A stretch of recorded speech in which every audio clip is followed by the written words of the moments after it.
We find ourselves in the Marine Test Centre Italo Monzino, the Cranchi Test Centre located in San Giorgio di Nogaro, between Trieste and Venice.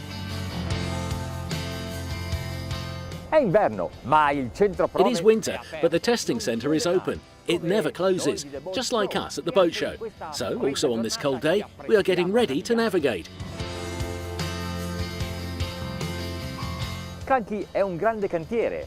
Cranchi is a grand shipyard. In fact, it is one of the best in the world for construction processes, and its facilities are the best I've ever seen.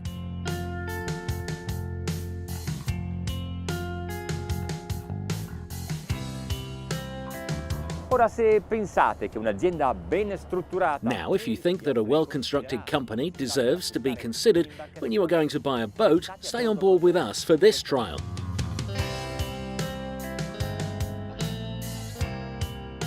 This is an Endurance 33. The hull at this moment is the biggest in the range of sport vessels, with an overall length of 10.25 metres.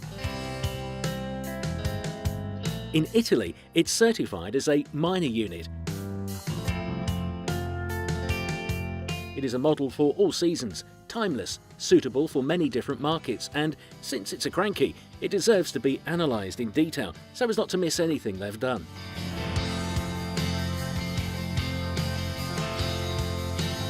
The owner of the company, Aldo Cranchi, has great nautical experience with a clear sense of practicality that shows through his creations.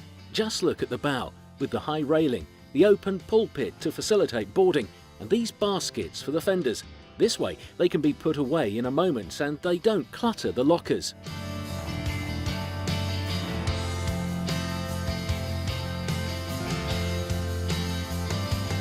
The walkways don't take up much space in the cockpit, which is quite large and well sheltered by the front windshield. Then there are the long side windows, which are designed to give better protection from the wind. The roll bar has a specific function, makes it easy to transform the cockpit, shielding it from the sun or weather, or closing it for the night.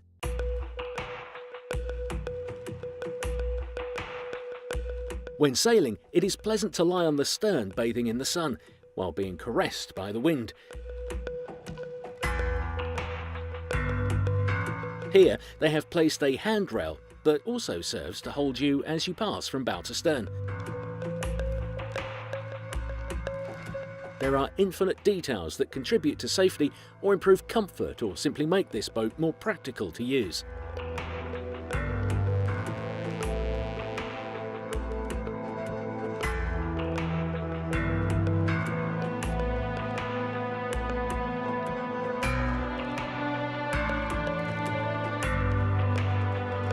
Don't these side windows make you want to take a look below deck? Cranchi is a master at finding solutions in habitability. They use spaces and volumes that are not generally taken advantage of.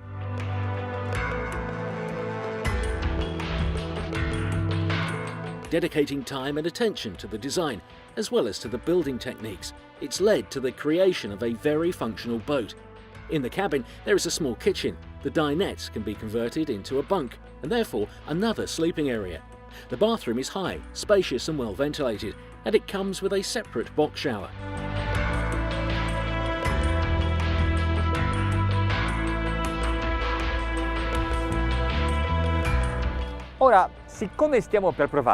Now, since we are about to try it, I suggest you hold on tight. There are handrails placed everywhere. Manetta. Throttle, gas. It's a sport boat, and it starts as such.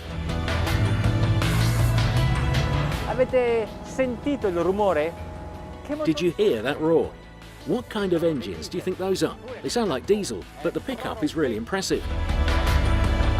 Abbiamo 600 cavalli, due motori Volvo Penta da 300 cavalli. We have 600 horses, two Volvo Penta 300 horsepower. They say they can even install two gasoline engines from 350 horses. That seems like a lot to me, but let's see what is safe with these engines. Then later, we can do subsequent considerations. Il fatto è che mi sembra un motoscafo velocissimo. Non mi rendo conto. The fact is that it seems to me to be a very fast speedboat. I don't even realise that I have below a cabin so important, so big, with so many deck fittings, because the boat is very agile, fast, responsive, sporty, fun. Allora adesso mi do una calmata. So now I will calm down and go back to give you some interesting navigation data for those who like the more technical aspects. Cominciamo dalla plancia, che è ben organizzata, perché qui davanti ci sono due enormi orologi. Let's start from the bridge. It's very well organised. Here we are in front of two huge gauges, which give me the speed of each engine. And then on these other consoles, you can see the engine temperature and fuel level. This is also very easy to control, separated from the other instruments, so you won't get confused. Okay, now I slow down. I don't touch the flap, I don't touch the trim, and I look for the minimum planing speed. È questa. Here, it is 12 knots at 1,900 RPM per engine.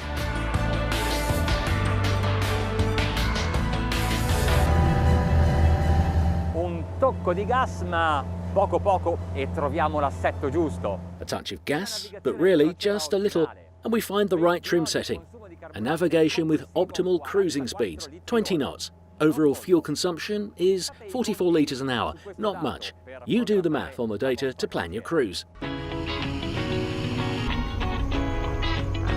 Il fatto è che sento. The fact is, I feel she has the urge to run, so why not do it? It's winter, there is no one on the sea, there aren't even waves. 3.000 giri per questi motori diesel è ancora un regime di crociera. 3,000 RPM is still a cruising speed for these diesel engines, and we have a speed of 30 knots. Look how wonderful, look at the ease of control, even in a sudden narrow turn. It's very reactive.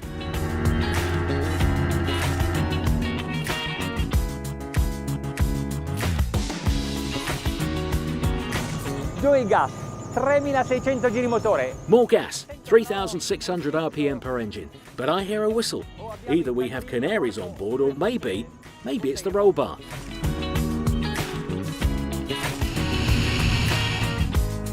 I'd adjust the trim a little. Ma non è necessario regolarlo, perché la barca trova. But it's not necessary, because the boat is able to find its own correct setting, even at maximum speed, 37 knots. Fantastic.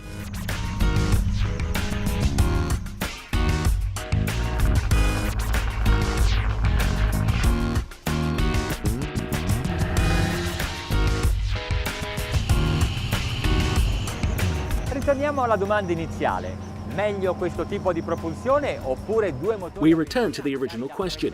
Is it better to have this type of propulsion or two gas engines, maybe 350 horses? I am sure that this boat is capable of carrying a great time, even more powerful engines. But if you choose the petrol, remember that they will consume at least double, especially if you love to push on the gas. At cruising speed, it may even be higher, instead of about 50%.